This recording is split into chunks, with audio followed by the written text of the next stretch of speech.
السلام علیکم، میرا نام محمد سعید ہے اور آج ہم سیکنڈ ایئر یعنی 12ویں کلاس کا مطالعہ پاکستان کا اگلا چیپٹر شروع کر رہے ہیں۔ چیپٹر نمبر 7 اسلامی جمہوریہ پاکستان کی زبانیں، اس پر ہم بات کریں گے اور ہم شروع کرتے ہیں۔ ہمارا ٹاپک کیا ہے؟ سب سے پہلے دیکھتے ہیں ہم کہ زبان کا مفہوم اور ارتقاء کہتے ہیں ترقی کے مراحل، یعنی زبان کیسے بنی، پھر کس طرح سے وہ ترقی کرتی ہوئی آگے ہماری آج کی جو موجودہ زبانیں ہیں، پھر اس نے یہ شکل کیسے اختیار کی اور کب کی۔ سب سے پہلے ہم بتاتے ہیں کہ انسانی جذبات کے اظہار کا جو مؤثر ذریعہ ہے وہ زبان ہے۔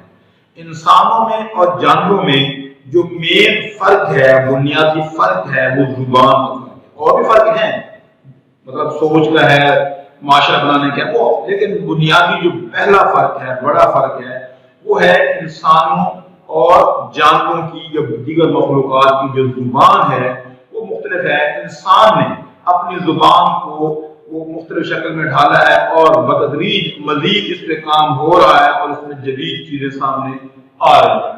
تو سب سے پہلے ہم بات کرتے ہیں کہ انسانی جذبات کے اظہار کا سب سے پہلے جو مؤثر اور بہترین ذریعہ تھی وہ زبان تھی۔ پھر ہم دیکھتے ہیں کہ الفاظ اور ان کا استعمال۔ الفاظ اور ان کا استعمال سے پہلے انسانی جو زبان تھی وہ چند مہمل آوازوں پر مشتمل تھی، یعنی وہ آوازیں جن کا کوئی واضح معنی نہیں تھا، مخصوص جگہ پر کسی لفظ کا اشارہ کنایا۔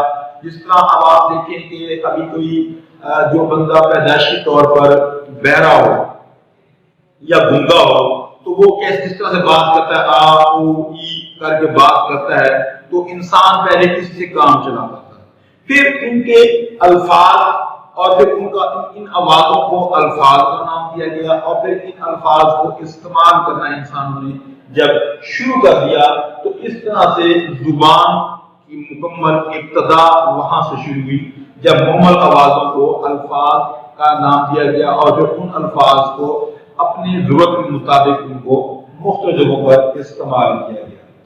پھر یہ مختلف جو ہے اپنی اندرونی کیفیات کرنے سے پہلے صرف اندرونی کیفیت بتانے کے لیے کہ مجھے کچھ مسئلہ ہو رہا ہے، مجھے پیٹ میں درد ہو رہا ہے، مجھے بھوک لگ رہی ہے، میں نے وہاں جانا ہے، مجھے چاہیے کھانا ہے پینا ہے، یہ ضروریات تھی۔ پھر آہستہ آہستہ یہ ضروریات بڑھی، پھر معاشرے ایک دوسرے سے ملنے لگے، پھر کاروبار معاشی لحاظ سے اور طبی لحاظ سے اور مذہبی لحاظ سے جب ہم نے اس کو آگے پھیلانا شروع کر دیا تو یہ ہر علاقے میں ایک زبان تشکیل دی گئی اور اس طرح انسان کی نے اپنی مختلف اپنے ہر علاقے کے حساب سے اپنی مختلف زبانیں جو ہیں وہ بنانا شروع کر دی۔ اس کے بعد زبان کا مکمل اب ترقیات اس کا کام مراحل میں شروع ہو جاتا ہے۔ تو سب سے پہلے انسان کا جو ایک اس کی پہچان ہے، اس کا مزاج ہے، اس کی جو ثقافت کا پس منظر ہے، اس کے احساسات ہیں، اس کو ہم ادب کا نام دیتے ہیں۔ جب بھی کبھی کسی علاقے کے جو ان کا مزاج، ان کے احساسات ہیں تو ان کو ہم اگر کسی علاقے کی بات کریں تو ہم اس علاقے کا ہم کہیں گے کہ لوگ ادب کہیں گے، وہاں کا علاقہ ادب کہیں گے، اور اگر یہ بڑے پیمانے پر ہو تو ہم اس کا مکمل اس زبان کا اس کو ہم ادب کہیں گے۔ تو اس طرح پاکستان جب سے بنا ہے، پاکستان میں جو ہے ایک ایسی زمین پر واقع ہے جہاں کئی قسم کی قدیم جو ہے وہ تہذیبیں یہاں پر ہمیں سے ملی ہیں۔ ہم پیچھے پڑھ چکے ہیں لیکچر میں، قدیم وادی سندھ کی تہذیب جو مصر اور جو ہے وہ عراق کی تہذیبوں سے ملتی ہے، 5000 سال پرانی تہذیب ہے۔ تو اس لیے پاکستان کا جو علاقہ ہے یہاں پر کئی قدیم تہذیبیں جو ہیں ان کا مسکن پاکستان رہا ہے۔ تو اسی حساب سے ہم ایک قدیم جو ہے تہذیب کی بات کرتے ہیں آریہ کی۔ آریہ لوگ جب یہاں پر آئے تو جو زبان بولتے تھے وہ زبان آریائی زبان کہلاتی ہے۔ ان لوگوں کی جو علاقہ تھا وہ اب موجودہ 4 ملکوں پر مشتمل ہے، پاکستان، بھارت، افغانستان اور ایران۔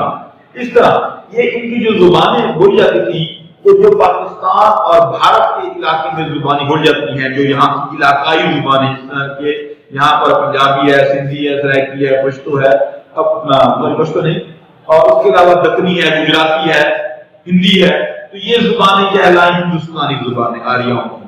جن علاقوں میں افغانستان اور عراق میں لوگ رہتے تھے وہاں کی جو زبانیں ہیں ان کو ہم ایرانی زبانیں کہتے ہیں. وہاں کی کوہستانی زبان، فارسی زبان، پشتو زبان، بلوچی زبان، یہ وہاں کی ایرانی زبانیں کہلاتی ہیں. پھر اب بات کرتے ہیں پاکستان کی قومی زبان. اکثر میں نے کہا قومی زبان اردو ہے، اور اس کے علاوہ پاکستان میں 7 بڑی علاقائی زبانیں ہیں جن کی یونیورسٹی لیول تک جو ہے ان کو پڑھایا جا رہا ہے، اس میں ایم فل اور پی ایچ ڈی کروائی جا رہی ہے. تو ان میں وہ 7 علاقائی زبانیں ہیں اور پاکستان کی ایک قومی زبان بھی اس میں شامل ہے. وہ 7 علاقائی زبانیں ہم آگے تفصیل سے پڑھیں گے. آپ کو نام بتاتا ہوں. 4 ایک تمہاری ہوگی 4 سعودی زبانیں، پنجاب میں پنجابی، سندھ میں سندھی، بلوچستان میں بلوچی اور خیبر میں پختونخوا میں پشتو. اس کے علاوہ جو ہے براوی اور سرائکی اور کشمیری زبان، یہ 7 ہماری علاقائی زبانیں ہیں. اب ہم بات کرتے ہیں ہماری جو قومی رابطے کی زبان ہے اردو.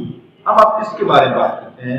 تو سب سے پہلے بات کرتے ہیں کہ ہماری قومی تشخص کی علامت کیا ہے، وہ اردو زبان ہے. ہمارے آپ دیکھیں کہ پاکستان میں لوگ مختلف تہذیب، مختلف رسم و رواج، تہذیب، ثقافت رکھتے ہیں، لیکن اردو زبان پاکستان کے ہر علاقے میں بولی جاتی ہے، سنی جاتی ہے اور سمجھی جاتی ہے. تو اس لیے اس کو ہم قومی تشخص کی زبان بھی کہتے ہیں. تھوڑا سا اردو کے بارے میں آتے ہیں کہ اردو یہ ہے کیا. اردو جو ہے جب مسلمان یہاں پر آئے تو اپنے ساتھ یہاں پر کئی علاقوں کے لوگ لشکر لے کر آئے، فوجیوں کو لے کر آئے جو مختلف علاقوں سے تھے، اور مختلف علاقوں سے آتے تھے ظاہر بات ہے ان کی زبانیں مختلف تھیں. تو ان میں یہ زبان، ان فوجیوں میں جب یہ زبان متعارف کروائی گئی تو یہ ایک نئی زبان وجود میں آئی. اس میں کئی زبان، جس میں عربی، فارسی، ہندی اور دیگر کئی زبانوں کا جو ہے ایک بڑا احسن طریقے سے ان کا ایک ملاپ ہے جس سے یہ زبان جو ہے وجود میں آئی. تو یہ اردو جو ہے، یہ لفظ اردو ترکی زبان کا لفظ ہے جس کے معنی ہے لشکر. کیونکہ یہ زبان لشکر فوجیوں کو جاتی تھی تو اس لیے اس کو اردو کہا جاتا ہے. پھر اردو کے مختلف نام رکھے گئے. اردو کو پہلے وقتوں میں اس مختلف ادوار اس کے نام اترے. اس کو ہندی، ہندوستانی کہا جاتا تھا. پھر اس کو ریختہ بھی کہا جاتا ہے، ریختہ کہلائی.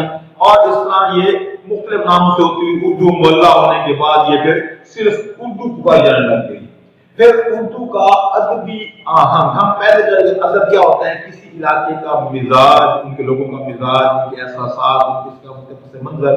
تو اردو کا جو مزاج اور پس منظر اور احساسات تھے وہ ہم آپ اس میں بتائیں گے کہ اردو زبان جو ہے یہ شروع کہاں سے ہوئی. وہ شروع اس طرح ہوئی کہ سب سے پہلے جو اردو کے شاعر ہیں وہ ہیں امیر خسرو. امیر خسرو نے جو زبان استعمال کی اس کو ہندی یا ہندی کا نام دیا گیا. یہ اردو کے سب سے قدیم پرانے شاعر جو ہے مانے جاتے ہیں. اور ریختہ کے دور میں وصفی یہ شاعر کا تخلص ہے، ٹھیک ہے جی. اور اس کے بعد مرزا غالب اور ذوق وغیرہ جو ہیں یہ آئے. ان دنوں میں ان کی مختلف اس کے نام تبدیل ہوتے ہیں. 1647 میں شاہ جہاں نے جو ہے دارالحکومت، دارالخلافہ جو پہلے آگرہ تھا وہاں سے دلی میں اس کو شفٹ کر دیا. اور وہاں پر جا کر اس پر بڑا جو ہے اس میں کام کیا گیا. تو اس میں لشکر کی زبان بولنے والے جو لوگ تھے، دلی کی زبان بولنے والے ایک ہی بازار رہتے تھے. تو اسی حساب سے جو ہے شاہ جہاں نے اس بازار کو اردو معلیٰ کے نام سے پکارنا شروع کر دیا. تو یہاں پر یہ تجویز پسند آئی، اس کو دہلوی زبان بھی کہا جانے لگ گیا اور اس کو اردو معلیٰ بھی کہا جانے لگ گیا. اور اس طرح یہ زبان جب دکن اور گجرات میں پہنچی اس کو دکنی اور گجراتی کہا. تھی یہ اردو لیکن اس کا نام وہاں پر کیا تھا، دکنی اور گجراتی زبان اس کا نام دیا گیا. اس پر ہم بات کرتے ہیں اردو غزل کی، اور جو اس کی ابتدائی شعراء تھے اس کے بارے میں بات کرتے ہیں کہ اردو کا جو پہلا صاحب دیوان شاعر ہے جس کو پہلا سلطان محمد قلی قطب شاہ جس کو ہم کہتے ہیں، یعنی صاحب دیوان سے مراد یہ ہے کہ جس میں کی تمام غزلوں کا مجموعہ ہے، شاعری کا مجموعے کو دیوان کہا جاتا ہے. تو یہ اس کے ابتدائی شعراء میں ان کا نام آتا ہے سلطان محمد قلی قطب شاہ. اس کے علاوہ اردو شعراء میں جن میں دکنی شعراء ہیں انہوں نے بڑے سے کام کیا. جس نے مرزا محمد جو ہے وہ رفیع سوداوی، تقی خواجہ در اور بہت سارے شعراء نے اس میں جو ہے کی. اس کے بعد اس کے شاعری کے اندر اس کے اندر جو ہے وہ مرثیہ نگاری بھی جو ہے وہ اس میں شامل کیا گیا جس میں ضمیر و انیس کا نام بہت مشہور ہے. اس کے بعد ہم بات کرتے ہیں اردو نثر کی، شاعری کے بعد اردو نثر کی بات کرتے ہیں۔ نثر ہوتا ہے کہ جس طرح گفتگو ہوتی ہے نا، ایک تو شاعری ہے نا جس کو ہم ایک دھن میں ایک مخصوص انداز میں گا کر جو پڑھتے ہیں، جس طرح غزل ہے، نظم ہے، شعر ہے، لیکن ایک ہم جو عام بات کرتے ہیں اس کو ہم نثر کہتے ہیں۔ تو پھر غزل کے بعد، شاعری کے بعد، نظم کے بعد اس پر اردو نثر پر بھی کام کیا گیا، اس میں جس میں افسانہ، ناول، داستان، یہ چیزیں اس کی نثر میں شامل ہوئی ہیں۔ تو 19ویں صدی کے جو ابتدائی شعراء تھے، یعنی 1801 کے بعد 19ویں صدی جو شروع ہوئی، تو جو اس کے ابتدائی شعراء تھے انہوں نے جو ہے اردو نثر کو بھی کافی ترقی دی۔ ٹھیک ہے جی، تو اس میں مرزا غالب کی غزل کے ساتھ ساتھ نثر بھی ان کا بڑا ایک قیمتی سرمایہ ہے۔ 1857 جنگ آزادی کے بعد اس کا بڑا نثر پر بہت زیادہ کام کیا گیا۔ جنگ آزادی کے بعد جو ہے یہاں کے علاقے میں حالات نے اپنا رخ موڑا اور یہاں انگریزوں پر قبضہ ہوا، جس کے نتیجے میں سید احمد خان نے ایک تعلیمی جو ہے ایک تحریک چلائی، جس کو ہم تحریک علی گڑھ کا نام دیتے ہیں۔ تو اس پر سید احمد خان اور ان کے جو رفقا تھے، ان کے جو دوست تھے، انہوں نے اردو نثر بڑا کام کیا۔ ٹھیک ہے، اردو پر انہوں نے بہت زیادہ کام کیا، جس میں مولانا شبلی نعمانی ہیں، ٹھیک ہے، انہوں نے اس پر بڑا کام کیا۔ اسلامی دور کی تاریخ کو انہوں نے ایک نئے انداز میں پیش کیا اور نئی جہتوں سے جو ہے ان کو روشناس کرایا۔ مولانا حال نے مسئلہ حال بھی کی تھی اور اس طرح کے جو دوست نے بڑا کام کیا۔ پھر ہم بات کرتے ہیں پھر آگے علامہ محمد اقبال۔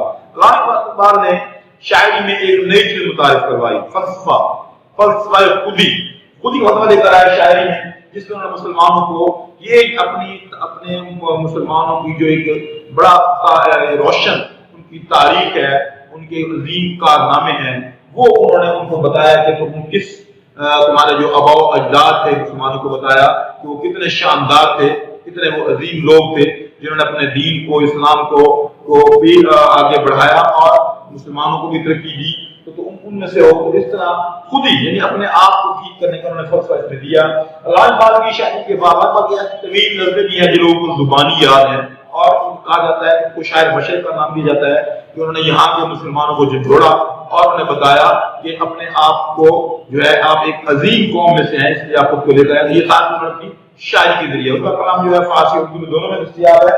اس کے علامہ اقبال کے بعد پھر کچھ شعراء نے پاکستان بننے سے پہلے ایک ترقی پسند تحریک شروع کی، جس میں جدید شاعری کو متعارف کروایا گیا، اور تحریک آزادی کے دوران اور قائم پاکستان کے بعد اب اردو ایک پاکستان کی قومی زبان ہے۔ اردو پر بہت زیادہ کام کیا گیا ہے، ہمارے رابطے کی زبان ہے، قومی تشخص کی علامت ہے۔ یہاں تک ہمارا آج کا چیپٹر ہے، لیکچر ہو گیا ختم۔ تو اگر کسی بات کی آپ کو سمجھ نہ آئی ہو تو آپ کوشچن کر کے پوچھ بھی سکتے ہیں۔ اللہ حافظ۔